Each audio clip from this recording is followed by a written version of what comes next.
Back at it again, and it's another blessed, wonderful day to be alive, and it's a blessed day to have the opportunity to be able to make some really good returns in the market.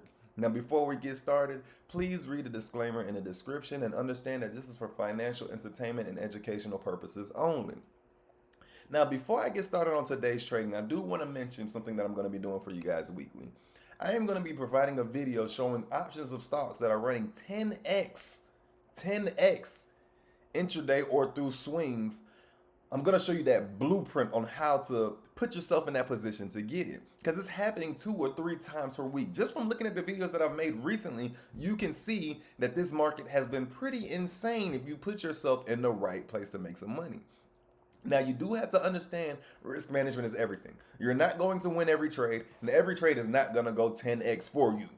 But there are 10x opportunities, and all you have to do is look at making a certain percentage out of that 10x consistently. That's all. Now, like I said, risk management is everything. Every trade that I take has a stop loss attached to it automatically. I'm not playing around with risk management. So let's go ahead and dive into. Hold on, y'all. Y'all see I got this headband on. So you know I came to play, but I ain't playing. Now let's go ahead and get started. So first let's look at the SPY. So as you can see, we're seeing some beautiful, beautiful price action on SPY right now. Because originally when we trended up here, we had this roller coaster move.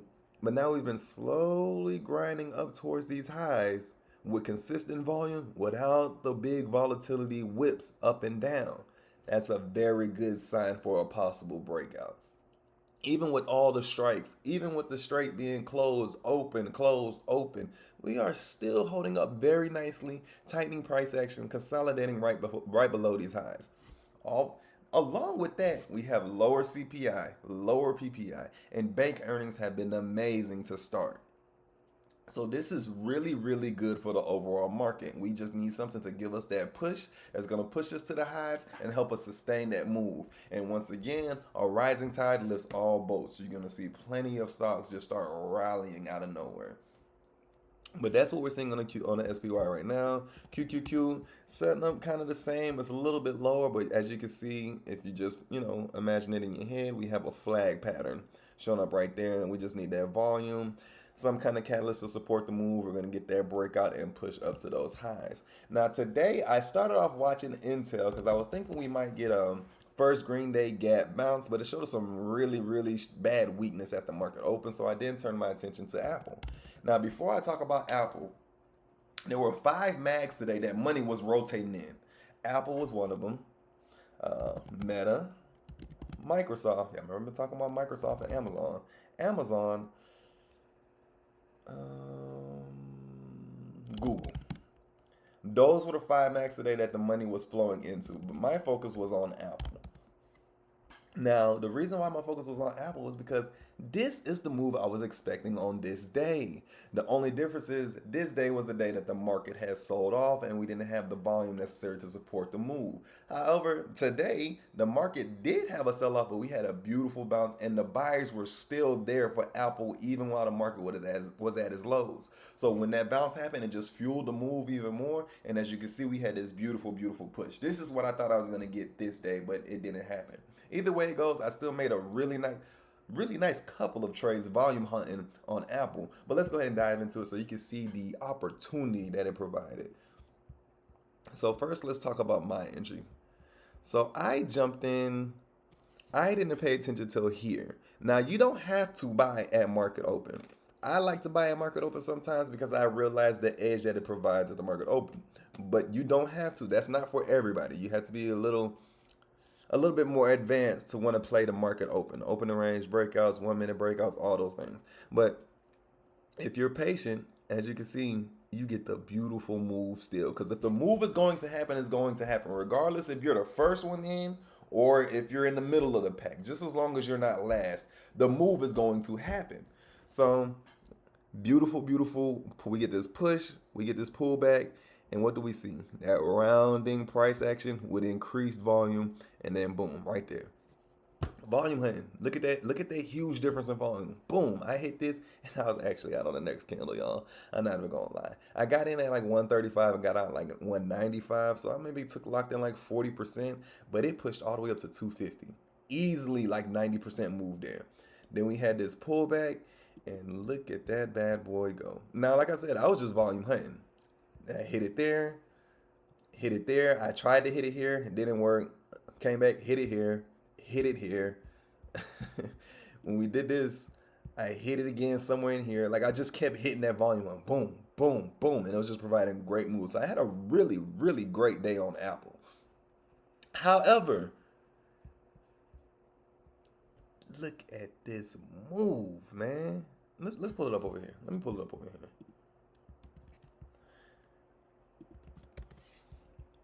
We are starting from a low of, what's that?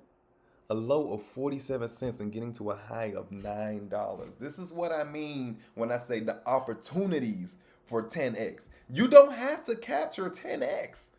This provided plenty of opportunities for you to just lock in 1x, 100% move. Come on, man, that's amazing. So let's just say that you jumped in where I jumped in, which was the 140. Right? Well, let me go ahead and show that really quick just so I can show you guys that that really did happen. So as you can see here, jumped in at 9:43:47, jumped out at 9:40. I didn't even hold this for a minute. Like that's crazy. I got out of that pretty fast. Apple, you see today's date, you see the expiration, 320, 135 to 192, call, single, open, close, buy, sell. So as you can see, that's me doing those trades. So anytime I'm making those big trades that I'm talking about and I actually make the trade, I will show you that I made the trade. Even if I lost on it, I'll make sure I start showing you guys that. But let's say you jumped in where I was at the 140 and you still decide, let's just say your risk is, you might not be using full size, so you might just risk like, let's just say 10% of that initial investment. So let's say you have $1,000, you just want to use 500, you risk 10%, that's $50 of the 500, which is only 5% of your total account. That's okay if you can consistently follow that method. So we're into here at 140. We get this push up here nearly 100%, and we get this big pullback, and it actually drops under your 145 cents. That still doesn't reach your risk, because your risk, if you're in at 140, your risk is going to be around 120, 126. So it doesn't break the risk level yet, and then we have this beautiful push, easy 2, 3x. 4x move right there. And then if you had the audacity to stay through this pullback and allow this move to happen, hey, bravo to you, man. Amazing, amazing, amazing opportunities in the market. So that's what I was looking at today, the Apple. Like I said, I kind of anticipated the move here, but it really happened here. I'm just glad that I was able to be there to capture some of that move. So with that being said, let's go ahead and take a look at some possible runners for tomorrow or the rest of this week. I'm going to be looking at Apple. All the 5 mags that are mentioned today, those are definitely on the list. So Apple, Meta, Microsoft, excuse me, Google, Amazon. But as well as NVIDIA, really nice recovery for this push. This has been showing some really strong buying price action here for this nice push here. So I'm still watching this for a possible move. And then bank earnings have been amazing. Bank earnings have been amazing. Bank of America, I mentioned this yesterday. They're probably going to get a good day too. Really nice gap, good push. JPM, same thing. Morgan Stanley released earnings today. Did the same thing that Bank of America and JP Morgan did. Gap down on good earnings, but easily recovered and pushed back to yesterday highs. So that's really nice. We do have Netflix earnings coming. We do have United Healthcare earnings coming as well. United Health Group earnings coming as well. Those are going to be really two really good earnings reports to pay attention to. But other than that, that is it for me, everybody. Like I said, just get ready for these 10x weekly trading options. I'm showing you the blueprint. I'm just going to put it on a different scale this time. That's going to be more so what I focus on and what I'm going to show you guys. But that is it for me, everybody. Stay safe, stay blessed. So I decided to go ahead and throw a little treat in. I always record my trades so I can look back at them and watch them. That's what helps me become better at my price action skills, reading the tape, etc., etc. So I'm throwing in a little treat here for you guys. This is when I realized Apple was making that second move. I hurry up and switch to Apple, and then you're going to see me change the options from Amazon to Apple, and then hurry up and enter the trade to jump in there. Now, what you see on this right side of the screen is my active trader setup, so that's why I can use hotkeys to hurry up and enter and exit the trade.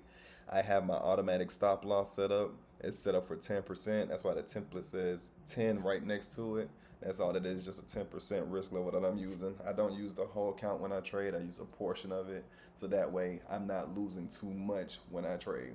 So let's go ahead and start. You can see here, I'm switching over to Apple.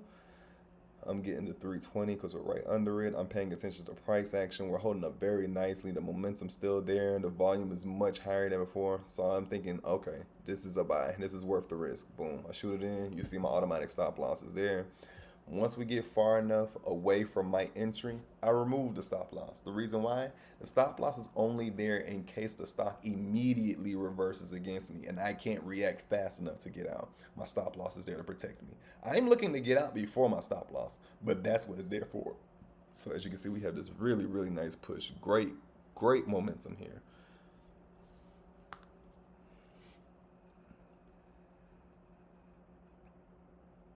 Time and sales is printing green. Volume is great. Candles is looking strong. Price action is looking amazing. Boom, I exit there because we pulled back about a quarter of the candle. The reason why I exited is because I felt that was the perfect time to take some profit off the table. I could have just sold half of my position or a quarter of my position and held the rest until we broke down to 320.5, but I decided to go ahead and take that right then and there. Obviously, I was too early, but I'm totally happy with the move that I made. And we'll just watch it from here.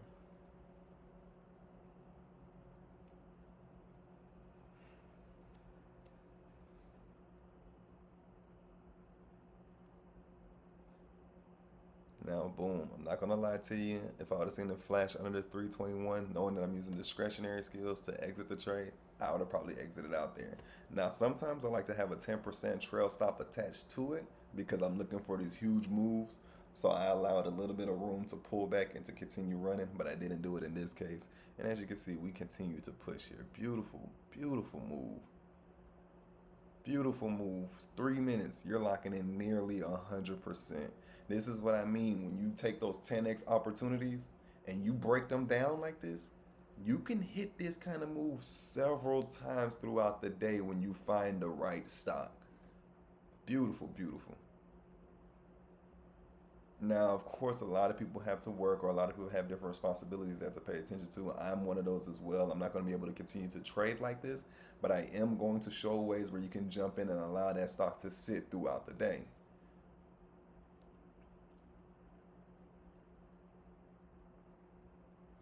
Boom. And there it is. That's the end of that trade right there. Now, I do know most people use Robinhood. You can't attach a stop loss to Robinhood or a trailing stop to it. So that is a little different.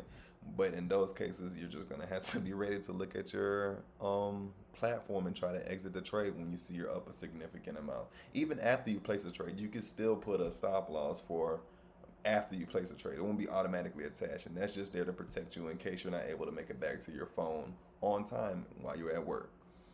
But that is it. I hope you guys enjoyed that special little treat.